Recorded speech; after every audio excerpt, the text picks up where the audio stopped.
Hello, allow me to introduce you to the Opel Adam.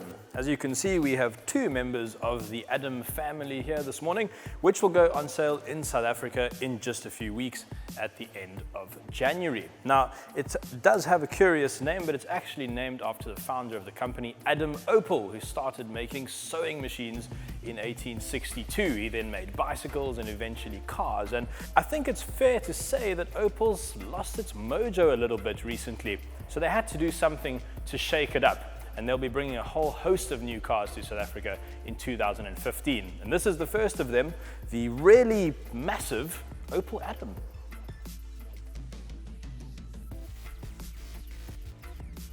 There are three models in the Adam range, starting with this, the very basic Adam. That's its whole name.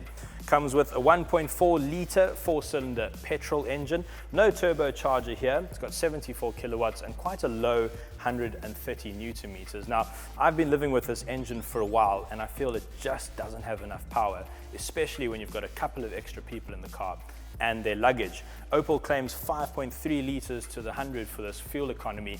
I literally could not get below 7.9. But follow me over to the other model. Now, the Glam and Jam models will have a 1 litre turbocharged 3-cylinder petrol engine, which beats that engine for power, torque, and efficiency. Opel claimed 5.1 litres to the 100 with this. We managed to get 6.5, which is really, really decent. That's the one I'd have. It is a little bit more expensive though.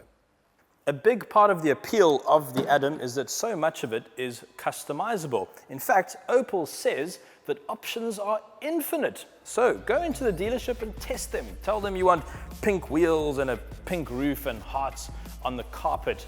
You can even order the car in colors like James Blonde and Saturday White Fever. So really, you should be able to get the Opel Adam that expresses your unique personality.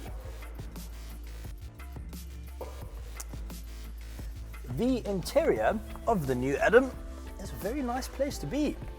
Opel have really succeeded in making it feel very premium. Top range models get this touchscreen infotainment system stolen from the Chevrolets, which will connect to your phone and it runs a whole bunch of apps and it's all very smart. But even the basic Adam gets a very decent sound system, which will have a USB port and an aux jack and Bluetooth to your phone so you can make calls and stream music. But the top of the range models get self-parking, which is very cool indeed.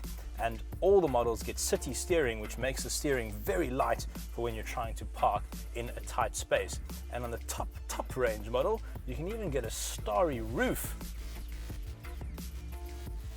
Now, you might be thinking that this is a very small car with only 2 doors, so it must have a very tiny boot. And well, you'd be sort of correct. But it's actually quite deep, so it's quite a useful space. As you'll see, we managed to get a pretty hefty toolbox into there. But very quickly, you can drop the rear seats completely flat, and that gives you a very decent load space indeed.